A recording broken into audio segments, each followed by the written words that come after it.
Es un honor para mí, en el programa Loja Coxibamba del ayer, haber sido recibido en la casa tan digna de los lojanos. Me encuentro en la casa del doctor Rubén Ortega Jaramillo. ¿Quién no lo conoce? Y entonces por ello de que, señor doctor, le agradezco la gentileza de haberme recibido para conversar. ¿Qué es, doctor, para usted San Sebastián? Para mí, mire, es el barrio de mi predilección en Loja. Nací en San Sebastián. No nací en la casa que fue de mis padres, en Sucre y Lourdes. Nací en la casa que fue de Victoriano Palacios, pero todavía no era propiedad de él esa casa. Allí pues mis padres recién casados, cuando vinieron, cuando antes de irse a Cuenca mi padre, vivieron y ahí nací yo. ¿Cuántos hermanos, doctor? A ver, conmigo somos 10, 9 hermanos. De ellos, doctor, la educación suya, ¿dónde se inicia? Esencialmente en Loja. Claro, he salido el libro que acabo de entregarle, da razón de mis andanzas por el mundo, pero yo tengo una educación lojana netamente. ¿En qué escuela, doctor? En la de los hermanos, en la Salle, la primaria, la secundaria en el Bernardo Valdivieso. Un año estuve en la Dolorosa, pero proclamé la independencia al siguiente año y fui al Bernardo en la Universidad Nacional de Loja, Facultad de Derecho. Antes estaba integrado todo ese sector de la Bernardo Valdivieso y de la Rocafuerte.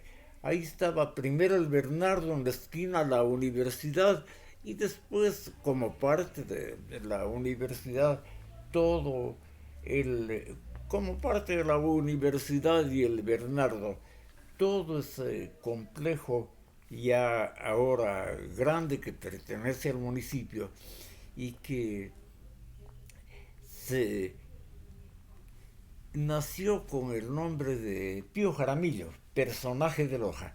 No sé si, creo que conservarán el nombre. Ahora se proyecta allí un gran Gracias. complejo cultural para Loja y en buena hora que se haga. Doctor Rubén, ¿cómo fue la niñez de Rubén Ortega? Mire, muy sencilla y muy linda. Mi abuelo era don Teodoro Jaramillo Seminario y era carpintero, del tiempo en que los carpinteros no solamente hacían muebles, sino que construían el Teatro Bolívar y toda la casa que tiene en la esquina de la universidad. eh, Fue trabajada, mi abuelo trabajó allí y se debía la cercanía de él a la obra, porque eso la hizo en buena parte, o por lo menos influyó mucho, el primo de él, el doctor Adolfo Valareso Seminario. Mi padre era Jaramillo Seminario. Entiendo que por esta cercanía de parentesco y familiar, lo llevó a trabajar allí.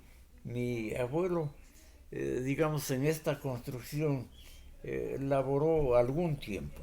Doctor, ahí podríamos incluir nosotros algo importante de la tradición sobre la masa de pan en ese barrio. Ah, son las hijas de él. No, en ese barrio no era la ubicación de la dulcería Jaramillo, donde se vendían los dulces que hacían mis tías. Era en exactamente donde el Banco de la Vivienda hizo un edificio. Esa casa era de un amigo mío, anterior a mí en edad, que la heredó de su padre.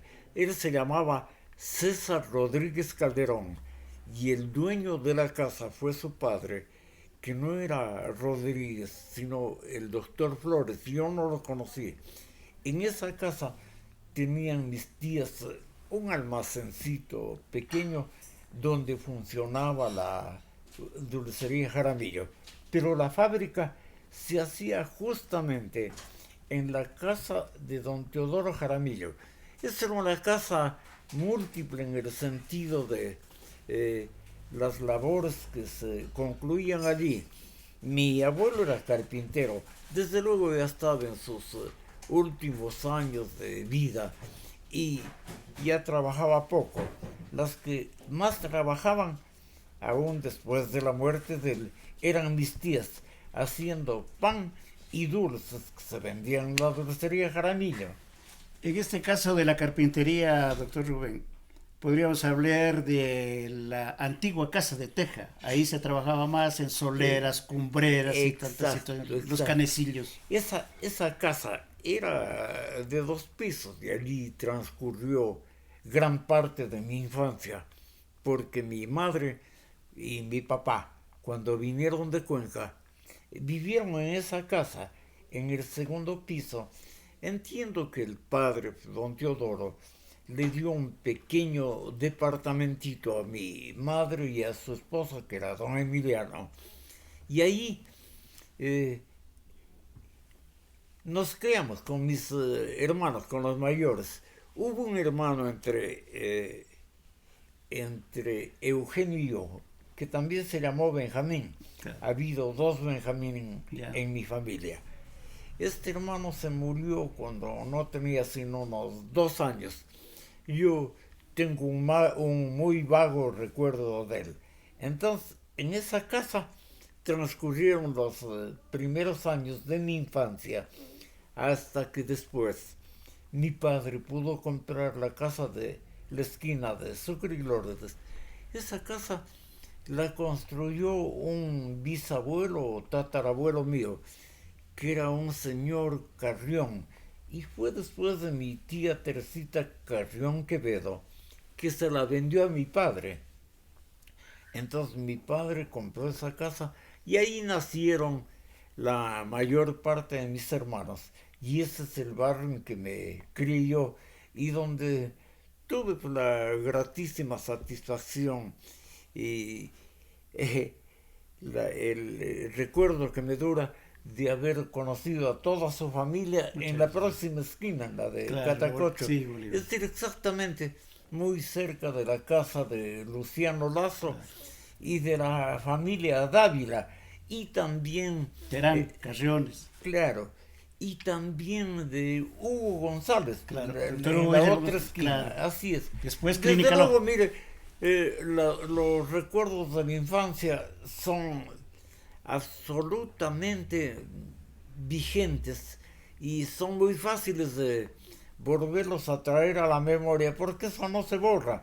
No estoy haciendo gala No. de buena memoria, eso lo recuerda permanentemente cualquiera. Naturalmente, cuando uno pasa por la esquina de la Sucre y Lourdes, siempre mira a una casa que es y seguirá siendo historia. Es la casa de mi padre, Claro. o que fue de mi padre. Nosotros la vendimos a un caballero, a un señor, creo que era Ramírez, y con el producto de esa casa, mi padre compró un solar al frente, y ese solar que está ahora con algunas construcciones, aún la elemental Mediagua, que ha servido para dar alojamiento a, a lo que queda de la familia Ortega Jaramillo.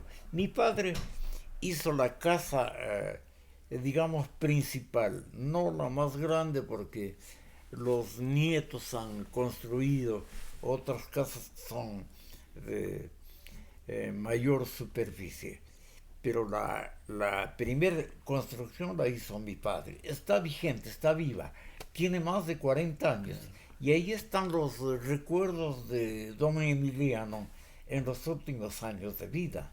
Yo considero, doctor, de que queda la historia y lo que es más queda la obra de toda la familia en beneficio de la cultura, del poema, de la misma música, doctor.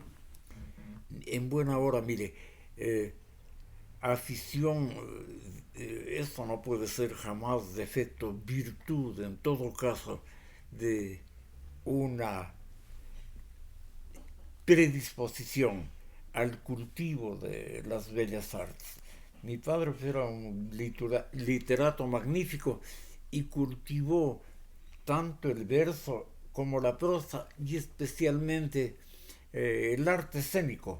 Era el tiempo en que él, en definitiva, más produjo, el tiempo en que el teatro era el medio de comunicación más socorrido por los literatos. Mire, acordémonos de García Lorca. Claro. García Lorca escribió mucho teatro y toda la élite española de principios del siglo anterior se comunicaba con el público por medio del teatro.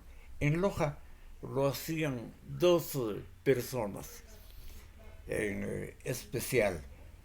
Mi padre, don Emiliano Ortega Espinosa, y el doctor Carlos Manuel Espinosa. Carlos Manuel Espinosa es de otros Espinosa, no tiene ningún parentesco con nosotros. Hay mucha gente que no conoce el segundo himno de los lojanos. Bueno, será raro. Yo lo he oído cantar al segundo himno de los lojanos en todas partes donde he ido. Desde luego, pues, el momento en que los lojanos me identifican como hijo de don Emiliano, yo recibo el afecto, el homenaje vuelto afecto a la canción Aloja y a mi padre.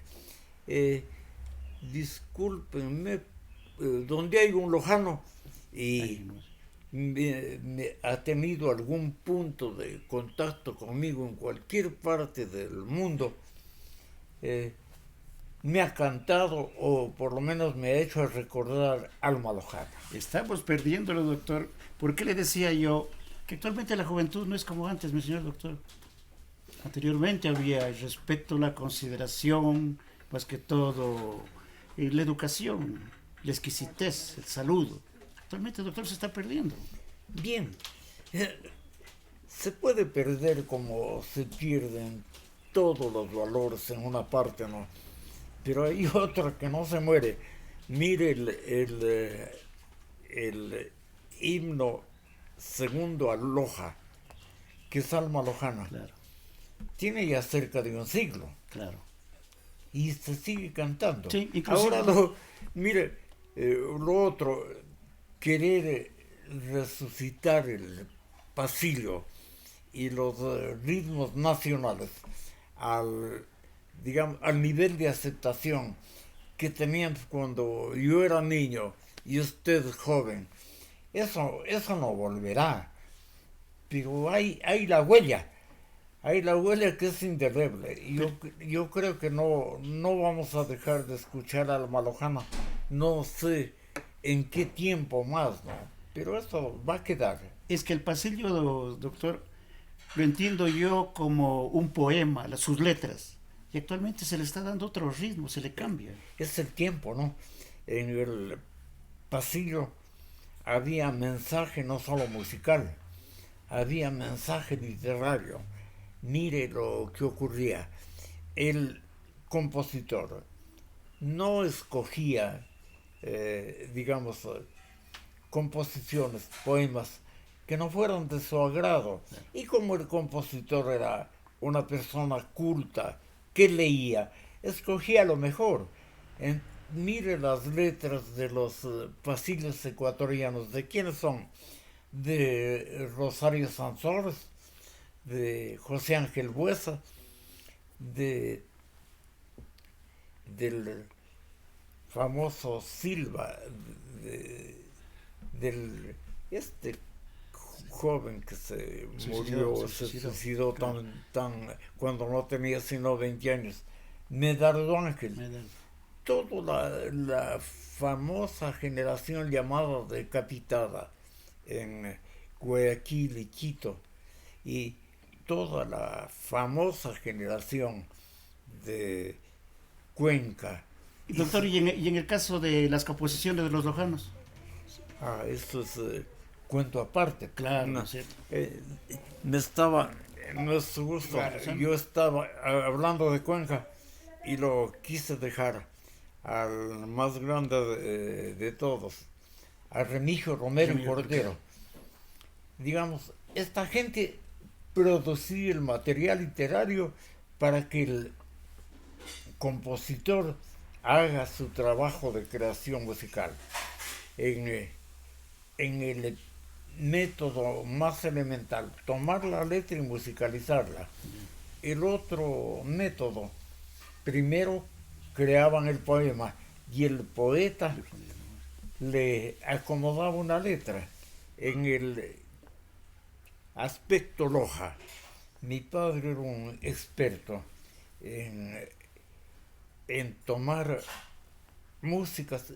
Recuerdo, mire, iban a mi casa Carlos Valareso y mi padre le escuchaba en cualquier instrumento de los que él dominaba, con una nota, y hacía la pauta del número de sílabas que necesitaba para escribir el poema. Manuel Mesías Sánchez también llegó muchas veces, Daniel Armijas Carrasco, en tanto que con Cuevas había, vivían a 100 metros de distancia, claro. Y eran amigos de una amistad que frecuentaban viéndose por lo menos casi todos los días. Entonces allí había pues una verdadera comunión artística de dos virtuosos. Ahora mi padre tuvo una singular, digamos, aceptación en Guayaquil. Era amigo de Nicasio Safari, claro, que hizo dúo con Ibáñez, el dúo Ecuador, claro.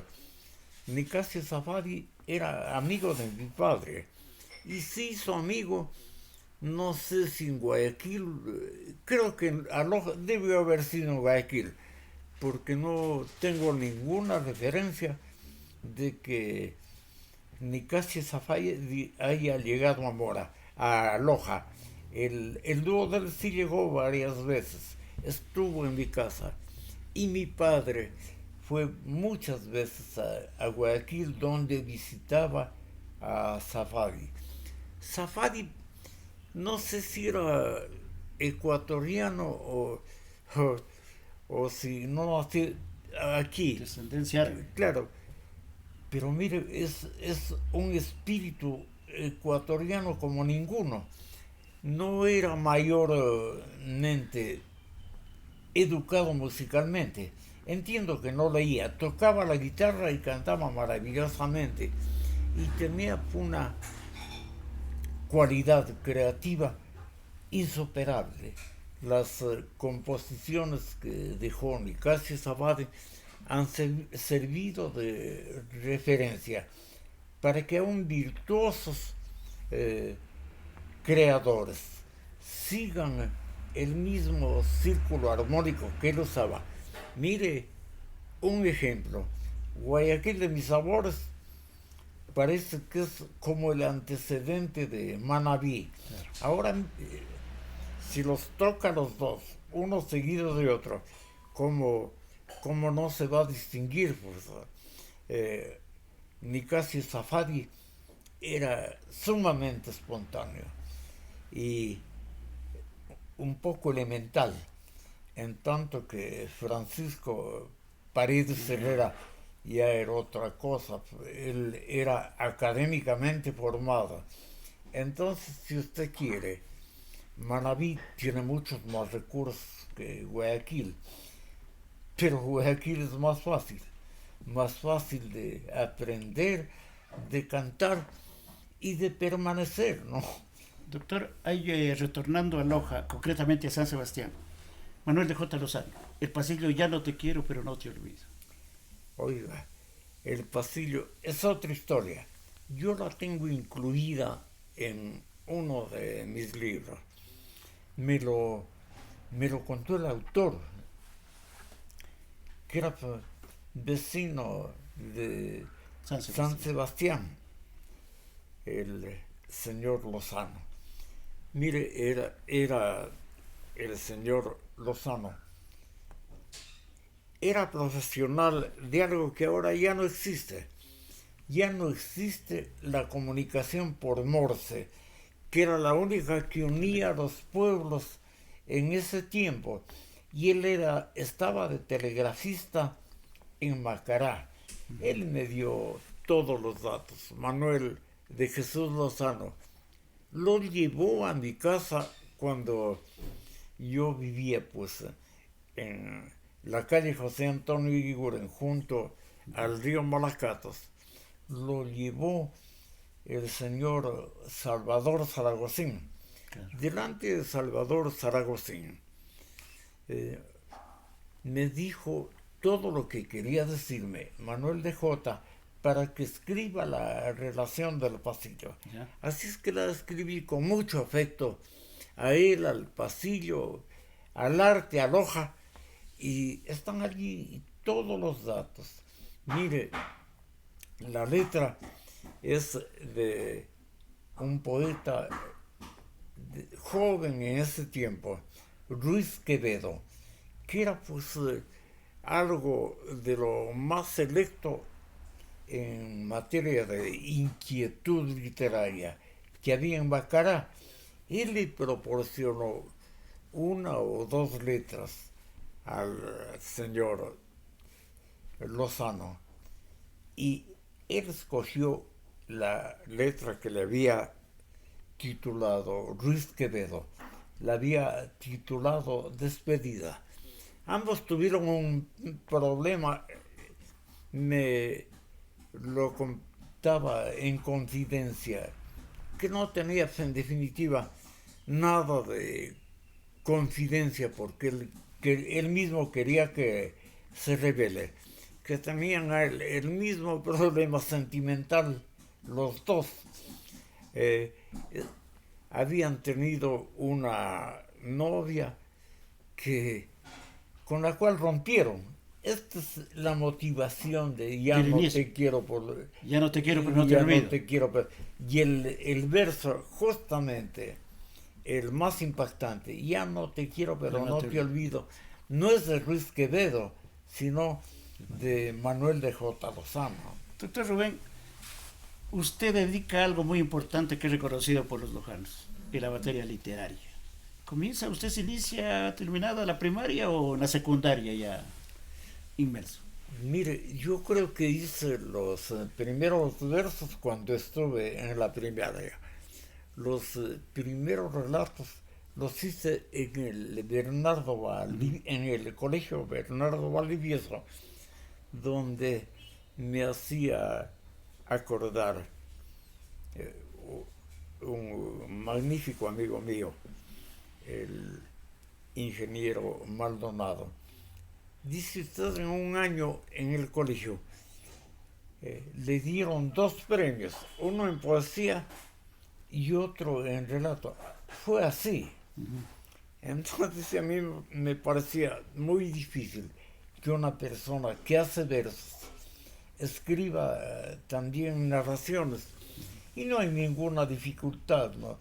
La literatura es tan amplia y tan en definitiva para todos, que es lo más común que alguien que escribe verso haga también prosa. Yo las primeras narraciones las escribí cuando estuve en el colegio Bernardo Valdivieso. ¿Qué le recuerda, doctor Bernardo Valdivieso? Para mí el Bernardo Valdivieso, y lamento la situación en que está, que parece que hubiera desaparecido. Esto hubiera producido una conmoción nacional. Claro que ha desaparecido momentáneamente. Se está haciendo una construcción y unas instalaciones para hacer del Bernardo posiblemente el colegio del milenio. Y esto nos va a gustar mucho a todos los ex bernardinos. Ahora prácticamente no hay Bernardo Valdivieso, Sí. porque todo, Están alrededor. toda la población estudiantil del colegio está dispergada en varios colegios más. Esto debe haberles causado a los alumnos Sí. un verdadero problema y una conmoción, no solo en el aprendizaje, sino también una conmoción íntima, porque es muy diferente ser posante de un colegio Claro. que tener su Su colegio propio colegio. propio, ¿no? El Teatro Bolívar, le digo así, porque Jacinto Tabango, en unas declaraciones para quien nos habla, me decía que usted fue uno de los grandes organizadores del Festival de la Lira y la Pluma Lojana, que tanto la añoramos en este momento. Mire, fue la verdad. El que tuvo la idea, el promotor fue Jacinto Tabango. Yo estaba trabajando en la universidad y él, entiendo que era alumno, no era mi alumno, pero organizó desde el primero, creo que llegamos a 12 versiones, a 12 ediciones del festival.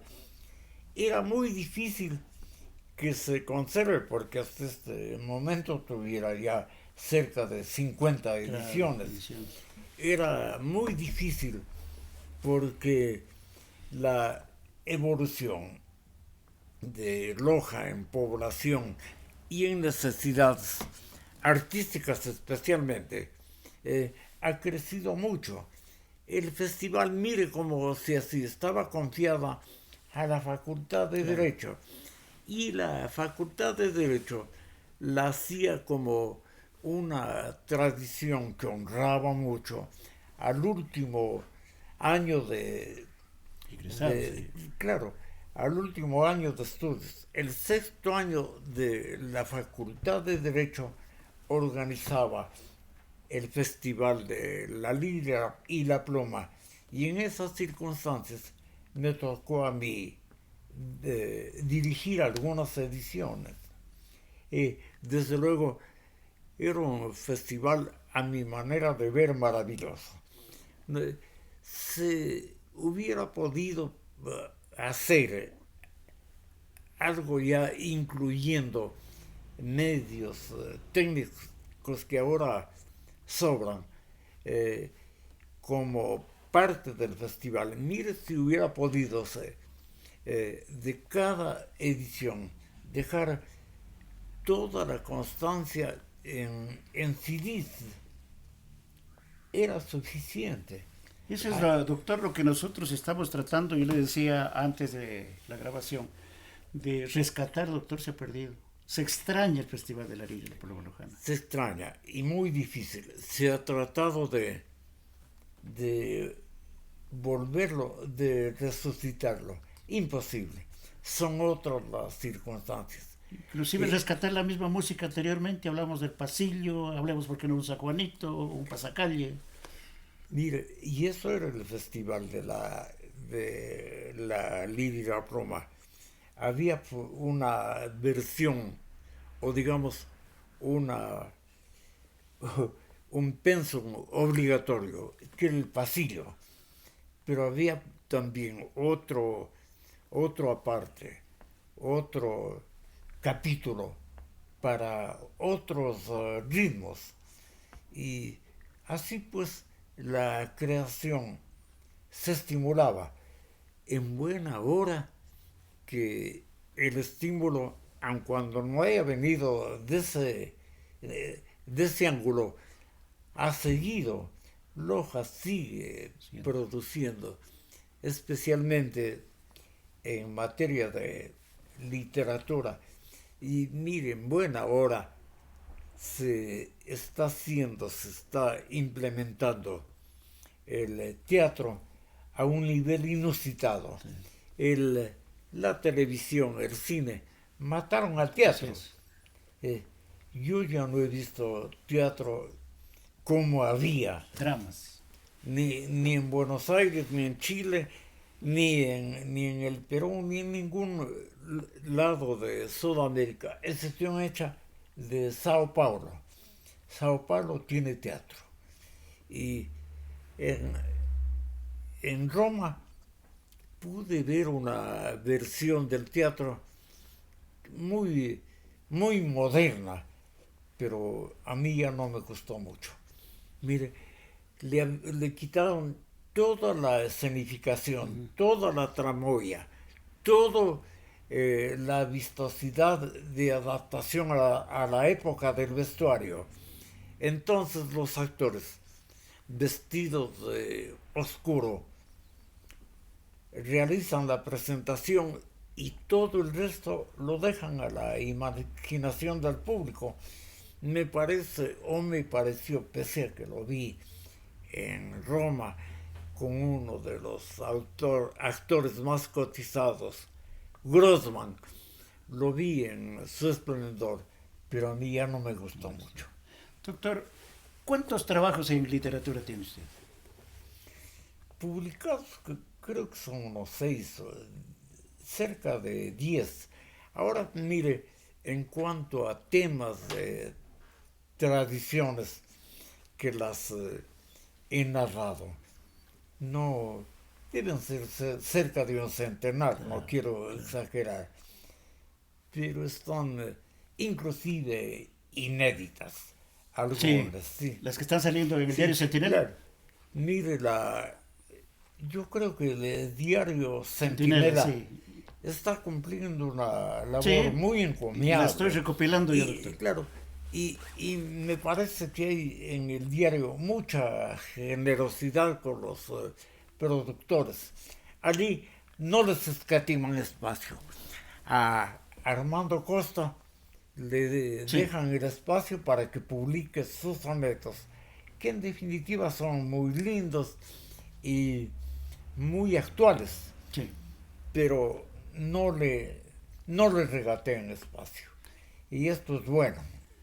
Y en el aspecto de poesía, doctor, En el, mire, sonetarios. a mí me pasó una cosa con la poetisa Lojana, que no es Lojana, la doña Susana Álvarez. Ya. Ella es de Ambato.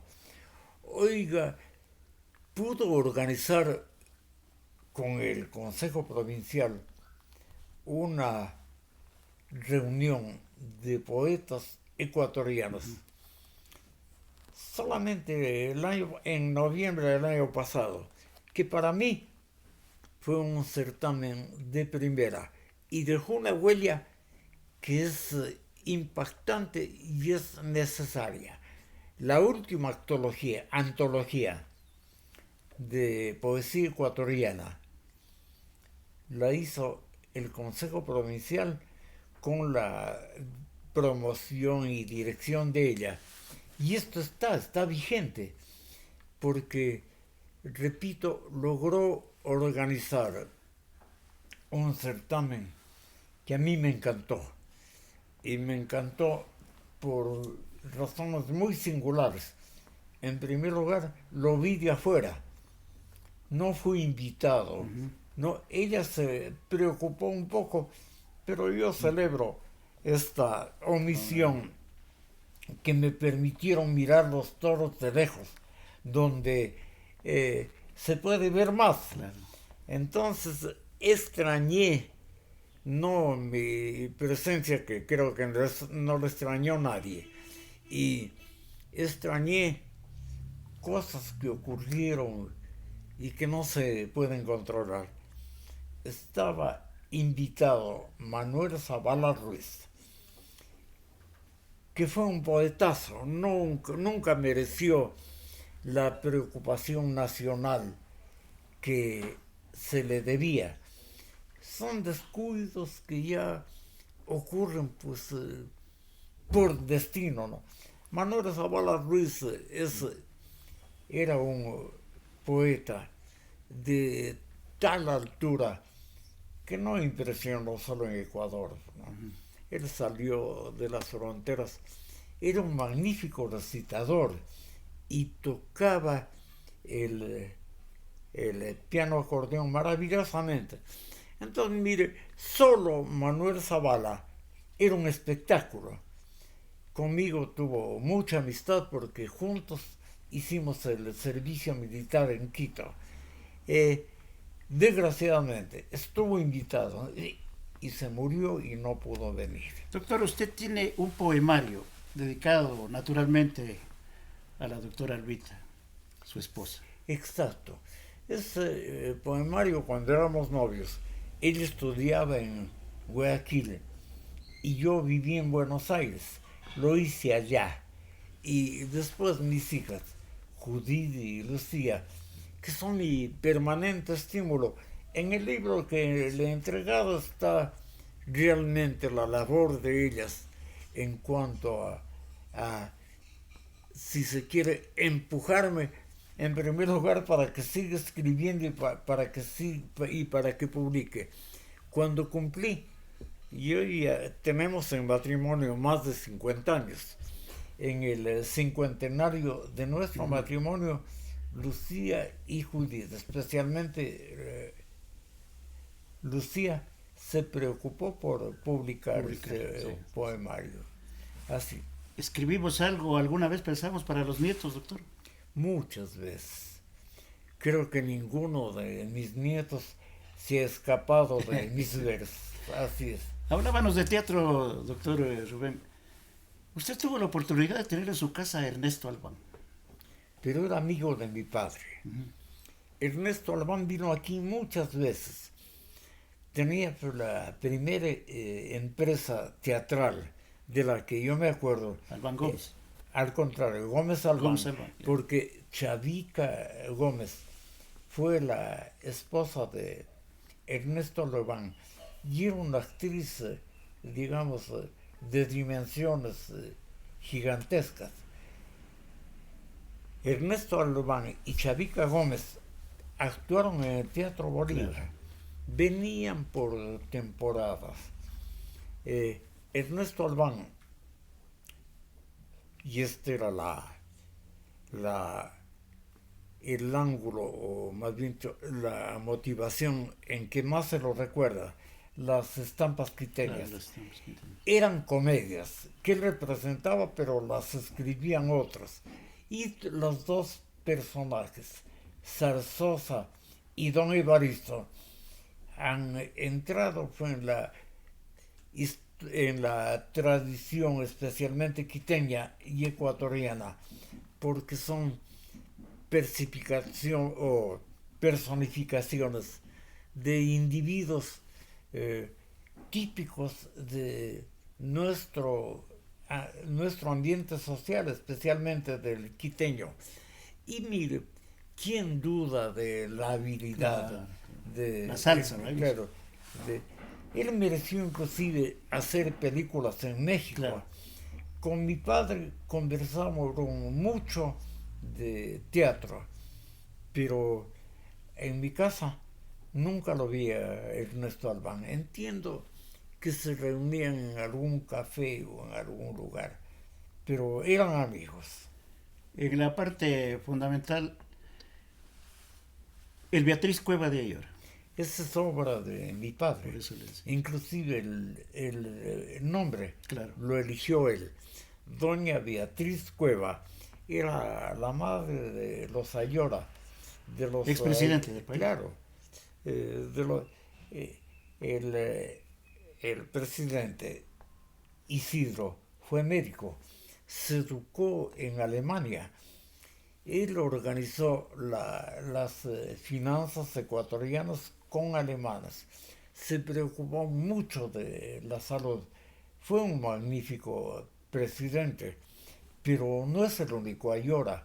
Había Benjamín Ayora, que fue un orador sacro, extraordinariamente bien preparado y bien dotado. Rafael Ayora, que era también magnífico orador y era jurista.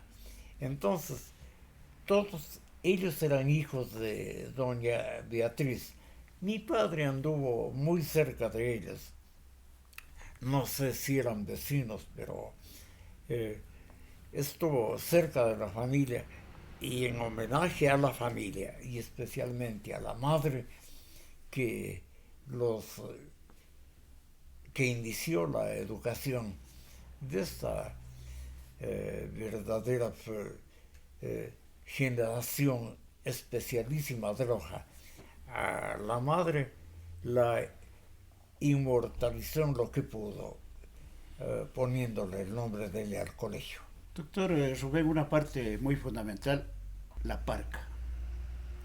La ¿Cómo, muerte. ¿Cómo le impactó a usted? A nosotros nos impactó la muerte de nuestro querido gato. Mire, para mí fue una mutilación. Era yo con quien últimamente más hacía todo lo que podía, no solo en materia artística, Claro. ¿no? Digamos, la desaparición de Benjamín, para mí, constituyó una verdadera pérdida trágica, Para Loja. inevitable. Él tuvo un cáncer que le duró 10 años. Yo tengo en casa 2 médicas que son especialistas en el tratamiento de esta enfermedad. Andaba enterado de todo. Hacían todo lo necesario en primer lugar para que no avance la enfermedad y al último al menos para aliviarlo. Pero fue un tiempo muy doloroso, muy difícil para mí. Y la pérdida, digamos, eh, anoche leía o escuchaba algo de Atahualpa Yupanqui. Él dice, de nada vale un paisano sin caballo y en Montiel. Él dice que el gaucho no es completo si no está sobre el caballo. Es el vehículo. Eh, yo me he quedado, en definitiva, y mi hermano no es la comparación con él, sino mi orfandad. Me he quedado un poco sin poder comunicarme. Él era mi medio de comunicación. Entonces, después de su desaparición, a propósito, o tal vez no, sigo escribiendo, sigo tocando la guitarra, pero me falta quien lleve de aquí afuera el mensaje musical y hasta literario. Él lo hacía. Doctor, le pido un favor muy especial. Nosotros podemos llevar ese mensaje. Por lo menos una cancioncita el día de hoy. Hoy día. Pero mire, yo para cantar soy muy... Que es una demostración. Se me va a comparar con mi padre y con mis hermanos y quedo muy atrás. Yo le ofrezco más bien grabaciones. Ya. Creo que con... Para complementar, mi querido doctor, con la entrevista. Yo le ofrezco Ya, grabaciones. lo único que le digo es mi agradecimiento. Loja creo que le agradezco.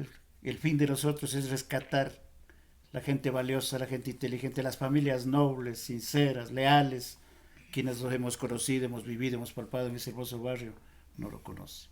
Y ese es el fin, mi querido doctor, dar a conocer. Bien, mire, yo he visto a San Sebastián, discúlpeme, en mi tiempo se nos decía a los vecinos de San Sebastián, chabacanos. Soy un chabacano irredento, ¿no? Y he visto en la comparación del desarrollo de la ciudad, si la ciudad más se ha desarrollado para San Sebastián que para el norte, ¿no? Mire cómo se ha comercializado Sí. toda la plaza y cómo la reconstrucción. El mercado de San Sebastián estaba abandonado.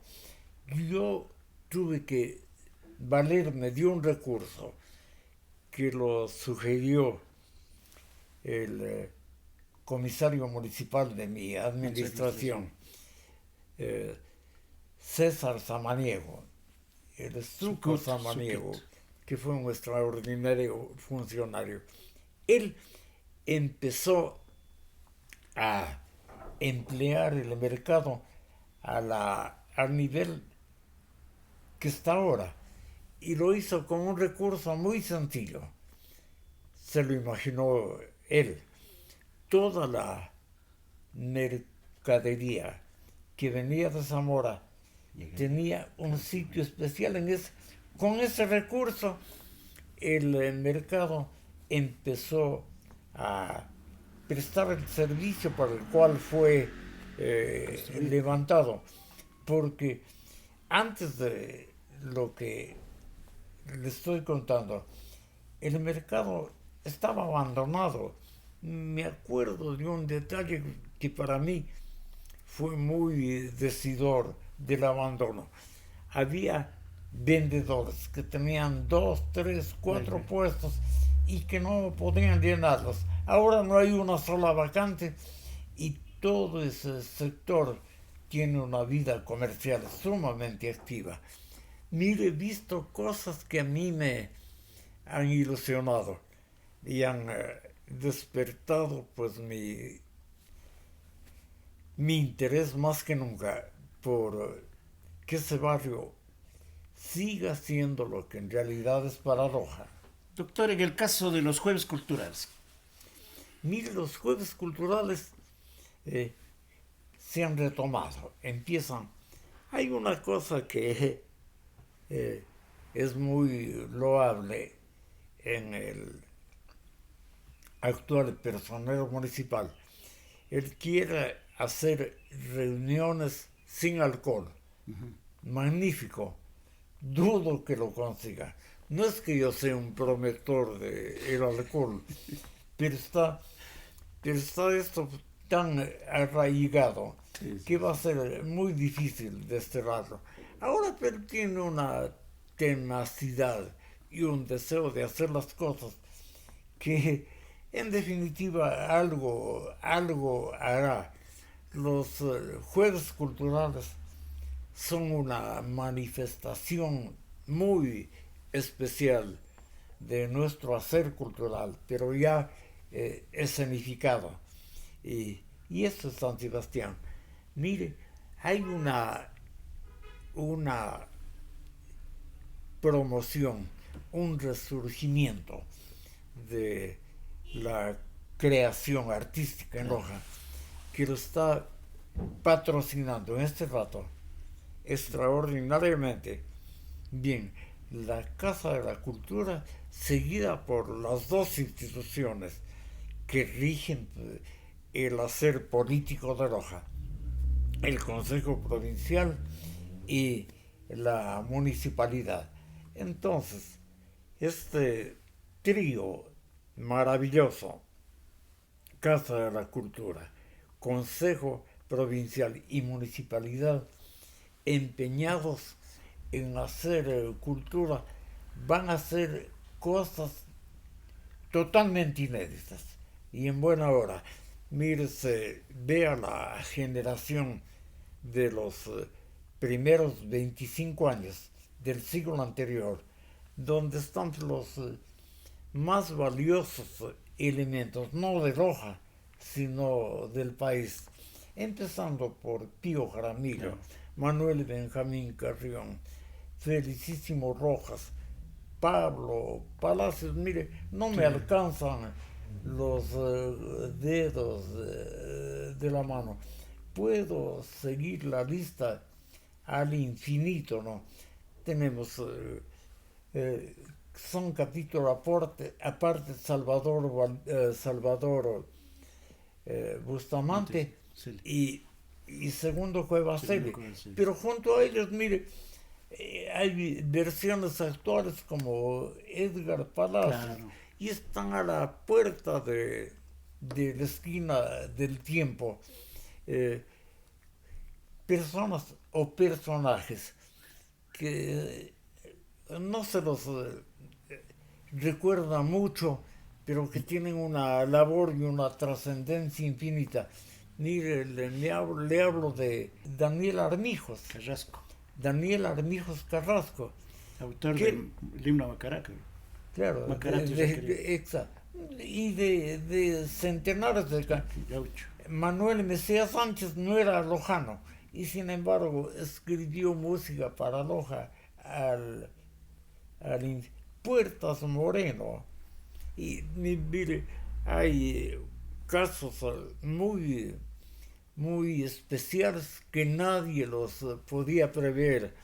Hay dos compositores que no son académicos, Tulio Bustos y Hernán Sotomayor, y las composiciones de ellos están escuchándose en todo el mundo. Así es. Hasta el presidente lo cantó. Claro, sí, son, en definitiva, casos que solo aquí se suscitan. Repito, esta generación de la cual le hablaba es irrepetible, pero en proyección está vigente y en materia de multiplicación está pues ahora con mayor presencia que antes. Tendría que darse, doctor, ¿no cree usted? Ya dice la trilogía, el caso con Félix Paladines, la Casa de la Cultura, que le ha dado otro cambio. Mire, la Casa de la Cultura realmente con Félix Paladines ha tenido un aliento muy especial, ¿no? Es decir, este caballero tiene una forma de hacer las cosas que la Casa de la Cultura no la había tenido todavía. Mire, sin querer decir que los anteriores hayan estado inertes, los Jaramillo dejaron Mario. Ambos. Mario y Alfredo. Mario y especialmente Alfredo dejaron una huella brillante. Hay cosas que nadie las sabe, o nadie quiere saberlas, o nadie quiere recordarlas. Mire, Plasencia, Marco Plasencia tuvo una oportunidad que le dio a Loja y a la Casa de la Cultura un medio de tener local para presentar los trabajos artísticos que aquí se hacen y que es único. El Teatro Segundo Cuevasegui, ese se adquirió en tiempo de Marco Plasencia. Fue una cesión de la familia que tenía el Teatro El Dorado, y que fue una cesión por compra, pero a un precio sumamente ventajoso para la Casa de la Cultura. Sé las cifras porque anduve cerca de la operación como miembro de la Casa de la Cultura y como registrador. Todo lo que tenía el Dorado se vendió a la Casa de la Cultura en $300,000, que era en definitiva un precio, repito. Es que fue de Valdesa, doctor. De Valdivieso. Claro, exacto. Fue muy ventajoso y lo hicieron la familia atenta a las circunstancias de la destinación, ¿no? Ahora mire, ese teatro ha sido mejorado últimamente con, mire las iniciativas que tiene este caballero. Me refiero a Félix Paladín.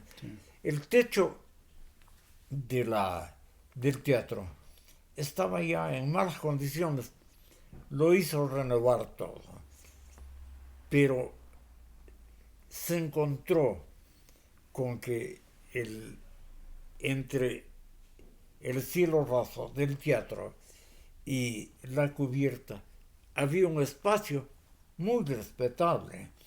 No tenía sino que subirlo un poco más y quedó allí otro espacio de la misma superficie que el teatro para instalar lo que se está haciendo este rato, la escuela de teatro. Mire, el piano se lo dieron en comodato y Félix lo ha tratado como a la joyita que es, pues es un piano de cola. Está intacto. Lo hizo restaurar, afinar, arreglar Félix Paladines y está sirviendo muy bien. ¿Estamos de acuerdo entonces, doctor, de que el Teatro Bolívar pase a manos del municipio para tener 2 centros de cultura?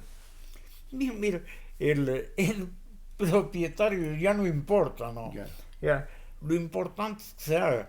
Ahora mire, con el Teatro Bolívar debemos tener mucho cuidado, digamos, un afecto respetuoso para ese lugar que ha sido, pues, en definitiva, el que acogió todas las manifestaciones artísticas y escénicas de Loja de un siglo. A ese teatro hay que restaurarlo, hay que conservarlo como está, sin quitarle absolutamente nada de sus elementos, porque es parte de nuestra cultura.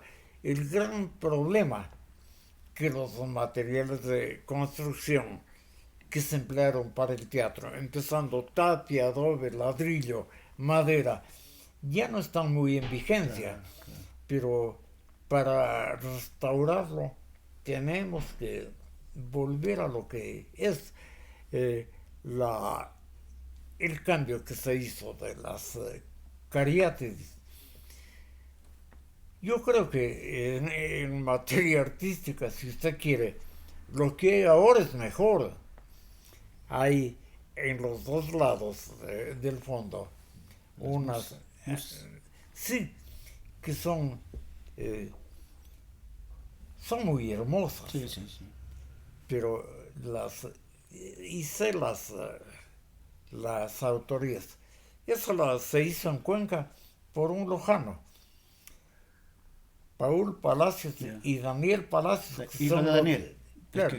Hijo de don Daniel. Digamos, ellos tienen en Loja una obra que es inapreciable. Simón y Bolívar. que no se...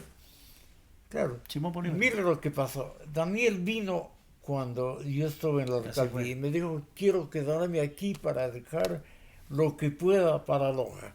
Haga lo que usted desee este rato. Oiga, trabajó en condiciones, años, con un desinterés y con una decisión terrible. Después de eso vino digamos, la no restauración, sino el arreglo del Teatro Bolívar. Ese, desgraciadamente, empezó desapareciendo las cariátides. Las cariátides, alguien dice que eran de mármol, y eso es un disparate. Se imagina una estatua de mármol de esas dimensiones hecha en Loja hace 100 años. Eso no se puede concebir.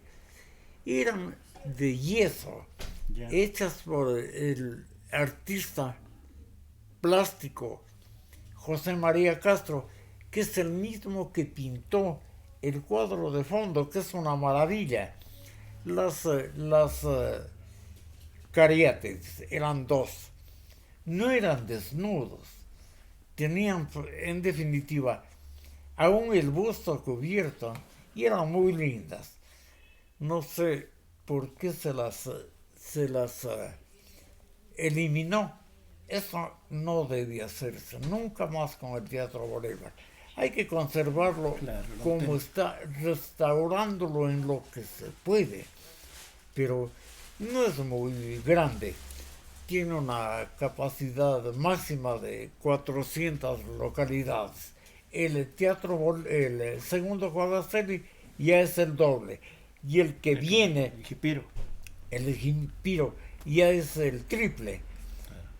Bien, pues, bien para Loja que haya teatro y que haya locales donde hacer teatro. Doctor Rubén, para culminar, le decía yo de que es necesario que conozcan la trayectoria, el paso de los hombres ilustres. Le digo sinceramente el caso de usted porque laboré con usted, inclusive me dio la oportunidad en el canal de televisión con Walter Jaramillo, ¿recuerda usted? Así era. Inclusive con el licenciado en ese entonces Poma. Me inicié en televisión en ese hermoso edificio. Nadie conoce el paso por usted. ¿Cómo se califica usted el paso por la alcaldía? Mire, yo creo que siempre me han pedido que me autocalifique y esto es bastante difícil. Familiarmente les digo que yo siempre fui un luchador por la vida. Agreguémosle esto ya funcionalmente, lo que me tocó. He sido un luchador también por la cultura. Sí, sí, sí. Claro. Y si usted quiere agregarle más, aún por el deporte, todavía nado. Me encantaba jugar fútbol, me encantaba jugar básquetbol.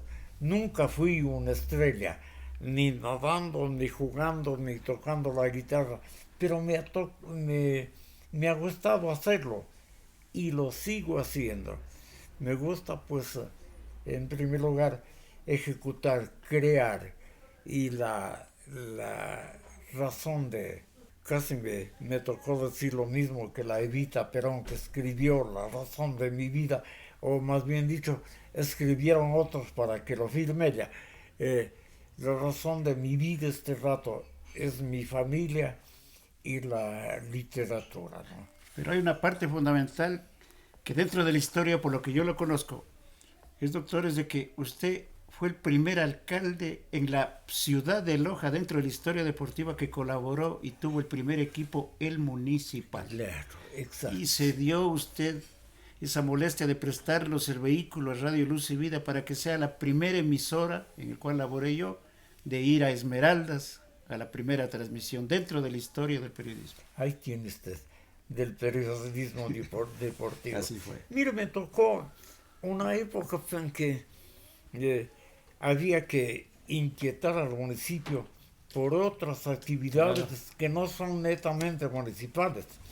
Mire, el deportivo municipal y la rondalla del municipio, claro. antecedente de la actual y aún de la sinfónica. Mire, en 50 años Loja ha triplicado su población, Sí, sí. y esta es la razón de que la obra anterior resulta muy modesta, Claro. en relación con lo que vino, pues. El aspecto económico también. Claro, sí, pues el aspecto económico especialmente. Yo trabajé solo con sucres. Claro. Ahora hay dólares y los presupuestos son mucho más respetables, ¿no?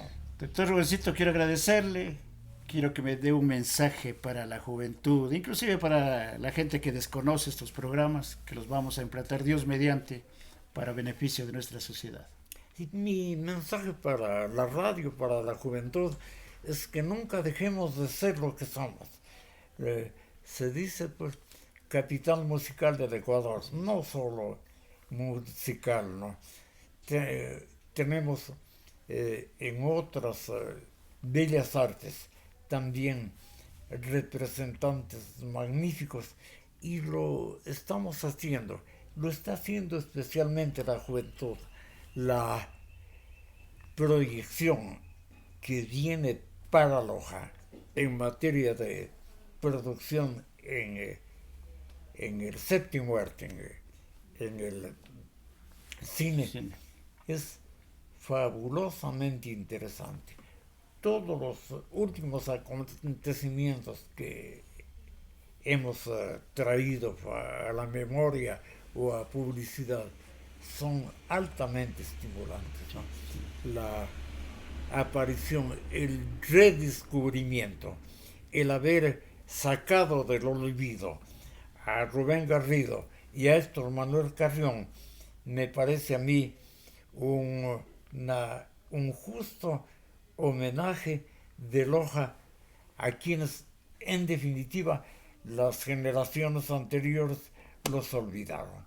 En este trabajo, la radio, las instituciones de cultura tienen que seguir siempre en pie, siempre sin dar tregua a las y sin hacer caso a las dificultades, ¿no? Sí. Nadie nos va a parar. Muchas gracias, doctor. Hacer